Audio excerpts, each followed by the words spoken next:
Agent in distress. Agent. I want you to attack me. Struggle. Come on, harder. Halo Sobat Sabun yang budiman, gimana kabarnya? Sehat? Ketemu lagi di channel kesayangan Bapak Ibu saya di Petani Film. Pada kesempatan kali ini, saya akan sedikit mengulas film yang diperankan langsung oleh The Legend of Mr. Bean. Dan masih banyak lagi lainnya dengan judul Johnny English Reborn. Baik, tanpa berlama-lama lagi kita langsung ke filmnya. Aku jelek dan aku bangga. Lebih keras, Aku jelek dan aku bangga. lebih keras. Aku jelek dan aku bangga. Relax and take notes while I take totes of the marijuana smoke. Throw you in a choke, gun smoke, gun smoke. Biggie Smalls for mayor, the rock slayer, the hooker layer. Diawali dengan diperlihatkan dua tokoh penting MI7 sedang meninjau box arsip milik detektif senior bernama Johnny English. Karena adanya kasus yang sangat serius perlu cepat ditangani, maka dipertanyakanlah keberadaan Johnny saat ini. 8 tahun setelah misi pertama Johnny berakhir, kini ia tengah menjalani serangkaian bela diri kungfu, sekaligus melupakan misinya yang pernah gagal dulu.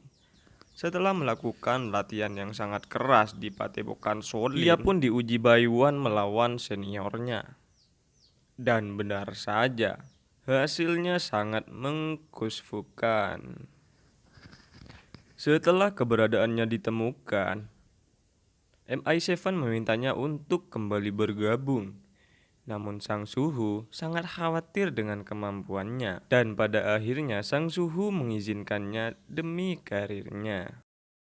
Setibanya di London, Johnny dipertemukan dengan Pegasus, kita panggil Sus, dan ia memintanya untuk menyelidiki sebuah kasus besar, rencana pembunuhan terhadap Perdana Menteri Rakyat Tiongkok. Sus kemudian membawa Johnny meninjau kantornya dulu. Dengan banyaknya perubahan, senjata di sana jauh lebih canggih dan diperkenalkan dengan intelijen muda untuk menemani misinya tersebut. Intelijen muda itu bernama Holin Taker.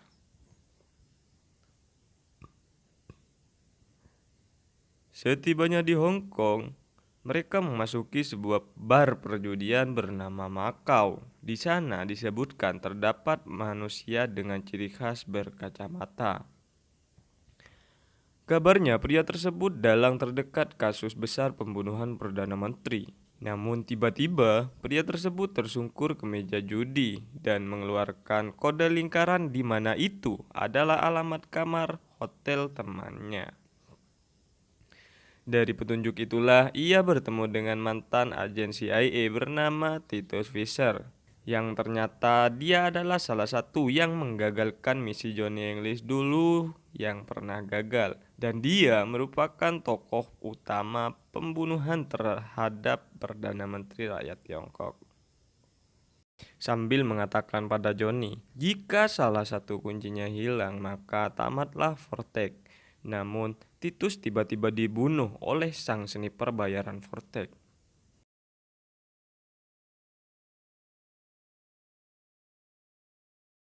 Dan kuncinya yang jatuh diambil oleh anggota Vortex.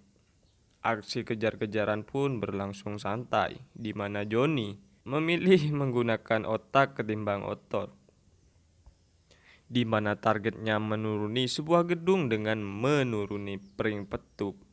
Di sana terlihat dengan bijaknya Johnny memilih lewat lift, santai. Pengejaran berlanjut ke Teluk Hong Kong. Dengan kamera laser rudalnya, Johnny berhasil menangkap dan mengambil kunci dari targetnya.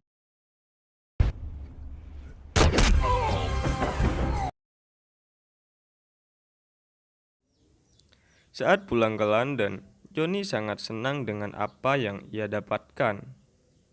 Sesampainya di ruangan rapat, Johnny terlihat semangat mengira kunci tersebut masih ada.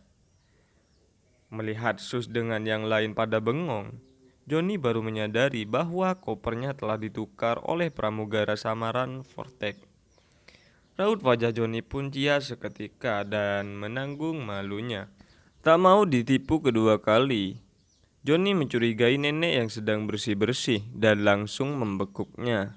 Namun apa yang terjadi? Orang tua itu adalah ibu dari Pegasus. Hal ini membuat Johnny seperti kehilangan centongah karena rasa malunya yang tiada tara. Untungnya seorang wanita cantik bernama Kate Summer menghampiri Johnny. Kate Summer yang merupakan psikolog muda berprofesional, dengan bantuan kamera kecepatan tinggi, ia membuat Johnny kembali ke masa lalunya dulu, di mana ia ketika di Mozambik menemukan kedua anggota Vortex yaitu Karlenko, seorang mata-mata di Rusia. Kemudian ia berangkat dan Taker mengubah nama Johnny menjadi Peter Adam, di mana mereka akan menemuinya di lapangan sambil bermain golf. Johnny pun menunjukkan skill golfnya yang tak karuan. Namun Karlenko mengetahui tujuan Johnny sebenarnya dan akan dibunuhnya. Namun tiba-tiba nenek tadi muncul menembak Karlenko. Johnny dan Peter selamat, membawa Karlenko ke rumah sakit dengan helikopternya. Setelah sampai di rumah sakit, Karlenko mengatakan bahwa kunci terakhir berada di lingkungan MI7 dan tak lama Karlenko pun tewas. Hingga sampai di suatu malam, di mana Johnny mengajak Simon makan dan membicarakan bahwa anggota Vortex berada di lingkup MI7. Mendengar hal itu, Simon yang merasa tersindir, ia hendak membunuh Johnny secara diam-diam. Namun, Taker memesejnya untuk pergi ke kamar mandi dan mengatakan bahwa Simon anggota terakhir dari Vortex, tapi Johnny tak mempercayai Taker bahwa itu benar-benaran. Saat keluar dari kamar mandi, Simon membohongi Johnny bahwa Waterman lah penyusup itu. Sialnya, Johnny malah mempercayai Simon ketimbang Taker asistennya sendiri. Saat Johnny mendesak Waterman untuk mengakui perbuatannya, ia malah menuduh Johnny pelakunya dan menyuruh anggota MI7 menangkap Johnny. Saat dalam pengejaran, Johnny yang tertembak kakinya, kemudian ia langsung menaiki kursi roda berkecepatan Vixen milik Waterman. Johnny pun lolos dan pergi ke rumah Kate Summer untuk meyakinkan apa yang sebenarnya terjadi, dan tak disangka-sangka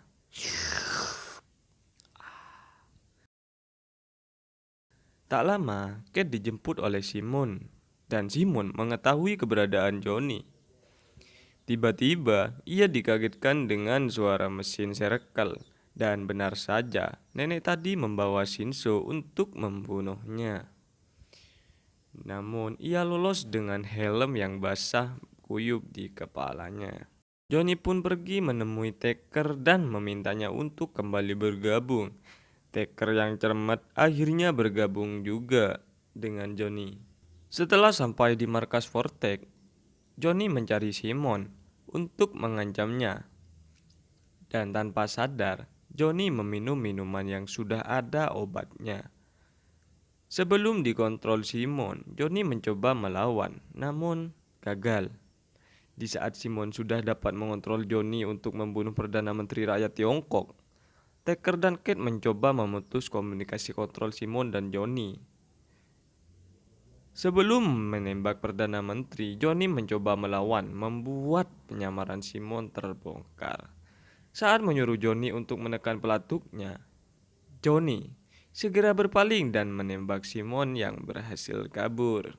Karena pengaruh obat tersebut, jantung Johnny hampir berhenti berdetak sehingga Johnny tak sadarkan diri. Para medis pun berdatangan menolong Johnny yang jantungnya semakin lemah.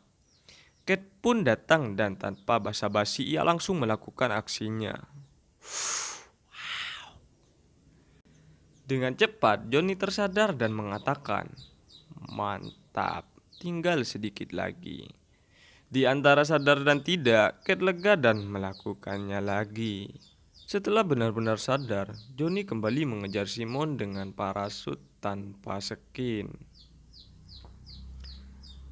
Saat berhasil naik, terjadilah perkelahian singkat membuat Johnny terjatuh dari atas sana. Johnny yang terjatuh segera mengambil alat dari MI7, yaitu payung teduh, di mana payung itu dapat mengeluarkan sebuah roket mini yang bisa membunuh Simon, dan Johnny pun lega sambil terngiang-ngiang pada kejadian tadi. Kembali ke London di mana Johnny diberi gelar kesatria oleh ratu. Namun terungkap bahwa ada samaran ratu yang ingin membunuh Johnny. Johnny pun meringkusnya. Setelah ia menangkap si pembunuh di depan Pegasus, 2 orang penjaga membawa pembunuh yang asli. Melihat hal itu, Johnny segera sadar siapa yang ia pukuli dan merasa khawatir. Ternyata itu adalah ratu asli. Tamat, dan bisa kita simpulkan bahwa setiap manusia mempunyai kelebihan dan kekurangan masing-masing. Tentunya buat para sobat sabun semua yang sudah berhasil menontonnya sampai akhir, saya ucapkan banyak beribu-ribu terima kasih.